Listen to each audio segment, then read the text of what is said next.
Hello and welcome to this episode of T-Tech. Today we're going to install a desktop environment on FreeBSD. So the first thing you want to do after a base installation is log in as a normal user. And we're going to go ahead and get root here. And you do want to make sure you have connectivity at this point. So make sure you can ping. And what we're going to do is install the package system with just package by itself. Say yes here. And this will download the package management system. So we're going to need this, of course, to install the graphics environment. And once this is downloaded and unpacked, we can start that. So the first command is package update we're going to run. And we want to make sure we have a fresh list of packages. So once it says all repositories are up to date, we're going to go ahead and talk about the important aspects of a graphical environment. So you have two methods to do this with, in Unix at least. You have your window manager type, and you have a desktop environment type. So the window manager type, what you want to remember is that it's lower resource usage on your computer. So your RAM, your CPU, and your disk space, it's lower on that, all right? A desktop environment is heavier on all of your computer's resources.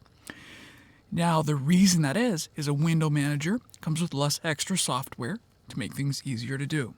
A desktop environment comes with more helpful software to make things easier to do. So that's what you got to remember. For our demonstration, I'm not going to show a full desktop environment, just window managers. But regardless, all you have to do is package, search. I'm going to choose rat poison to search for. This is a window manager I prefer. And you can also search for Fluxbox. It's another one. And those are two lighter weight ones that are really good to start with. Let's do package install for both of those. Now, we're going to install rat poison and Fluxbox, but in the case of FreeBSD, you have to install the Xorg server additionally. We're going to do Xorg, and then we're also on top going to install Firefox because you're going to want a web browser when you start your graphics. So let's hit enter and let all of that install. Just say yes to the dialog here. And again, this is 2 gigs with just this, so you can imagine how a desktop environment would add on to this and be more resources. I'm going to go ahead and pause the video here, and I will see you when all of it finishes. Alright, so after those packages are installed, we're going to go into Etsy, rc.conf, and at the bottom, let's open a new line, put dbus_enable equals yes, just like this. Save that file. Now, with Xorg, let's go back to a normal user, and make sure you're in your home directory. What we want to do is look for, with where is, our window manager. So Fluxbox is what we want to use in this case. Now, this is the way I'm going to show you here so you can use startx in this case. It's a hidden file, so it has to be .xinit.rc, and that path to our window manager or your desktop environment. So user local bin Fluxbox. From here, you can just start X. Now, there is something important. If you're having issues with your resolution or your graphics hardware not being detected, you want to get root and go to root's home directory /root Xorg-configure. And what that does is creates a default configuration file for Xorg. And you can specify different parameters than the normally used ones. So what I want you to understand from looking at the file is this is all of the things like your screen, your monitor, and your mouse and keyboard, and your graphics card.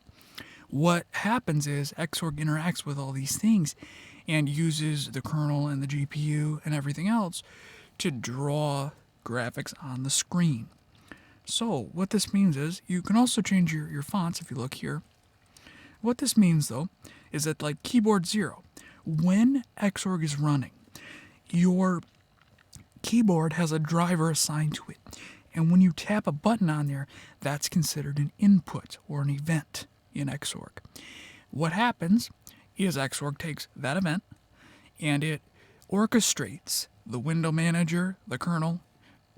It uses the kernel to talk to the GPU, and then that comes back and allows it to draw graphics on the screen. Or if you have an input to the mouse, that then tells it to move the mouse. But that all involves it as a framework there. It all goes together. And that's why it needs these drivers to know the inputs are coming in or not. That's why if you have mouse misconfigured or keyboard misconfigured and you start Xorg, you're not going to be able to interact with it because those events aren't coming into it. But yeah, you don't have to mess with most of that. If you want dual monitors, you can have another monitor here in section monitor. Device is where you'll want to look at if you have resolution problems with your graphics card. This is card 0 here, the first graphics card I have here. And mode setting is the driver this is using. There's Intel, there's NVIDIA, there's Radeon, AMD GPU. There's other things. But unfortunately, with FreeBSD and Xorg, some graphics cards are just plain not supported. It can be because there's not enough work in their code base, or it can also be because the card is proprietary and they don't know how it works in order to be able to write code for it. So those are two things you can bump into, and unfortunately, those can't be fixed without, as we spoke about. But there's also your screen down here as well for different resolutions and stuff and bit depths. Regardless of this, if you need a different graphics driver to put in there, if you do package search and look for XF86-video, package search XF86-video, there we go. These are examples of like Intel, for instance, or NVIDIA, or Visa, and other things like that. Those are some of the custom ones you may want to try. But that's how you install extra video drivers. And what you would do is just rename this file to xorg.conf that it created after you've edited it, and then copy this to Etsy. So it should be an Etsy Xorg conf with your changes. We don't need to do that though, and don't think you have to if the defaults work. So to check that the defaults work, we'll go back to our home directory, make sure xinit has your path in there of what you want to start, and simply start X. And if it does work, it should start up for you. And there we go. There is Xorg started up. Now there's one thing I want to point out about it, and then we'll talk about login managers.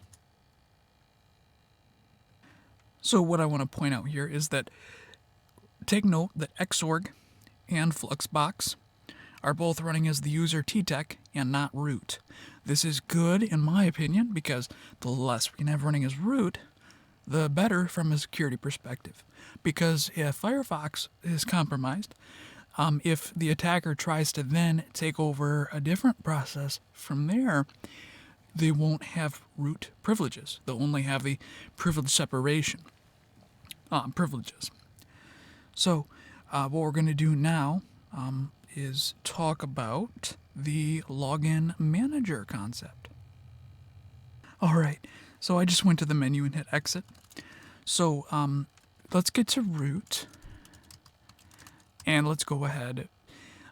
You may want to restart at this point. You don't have to, but I forgot to tell you, do service dbus start to start up dbus. That's needed for many Xorg applications to communicate with each other. So after that, though, do package install xdm, and this is the X display manager. There's many others, and there's some that allow you to automatically pick which one you want to launch. The difference here is, instead of using xinit rc and then start X, what we're doing is, let's go into rcconf before I forget, and do xdm_enable equals yes, okay?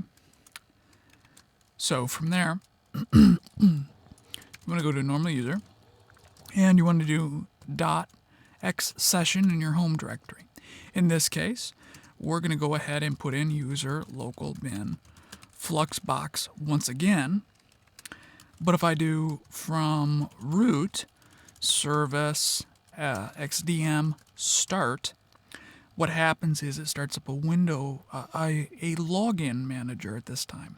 So now if I log in as TTech, this takes that username and looks in that user's home directory for the X-session file and starts what it has in it.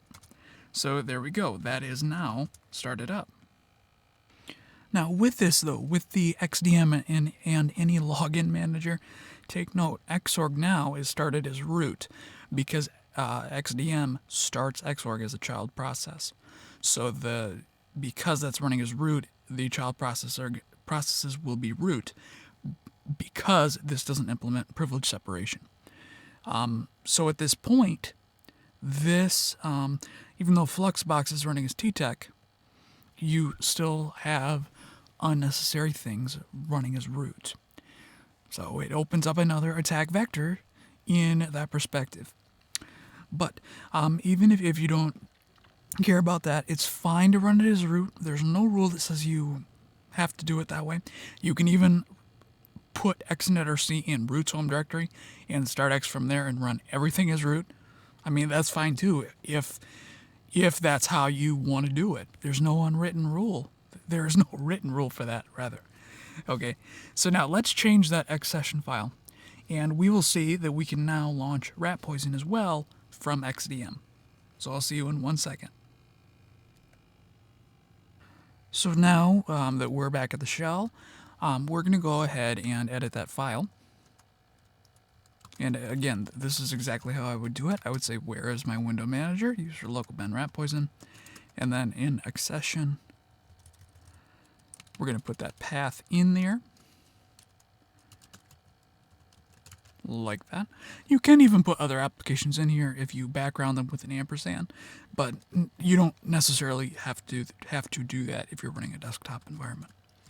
So from here, if we get root, and then do service xdm start,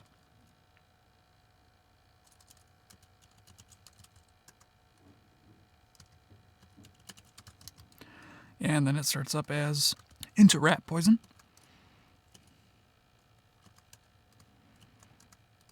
And here we are into rat poison here. And if we look, Xorg is still running as root and everything, but again, that same advice stands on that. So with all that, with everything in the rcconf file, it'll just come back up on boot and you'll have a desktop environment or a window manager. So I do hope that was helpful in getting a desktop environment running. And as always, it's Tyler with TTech. Thank you for viewing and have a very nice day.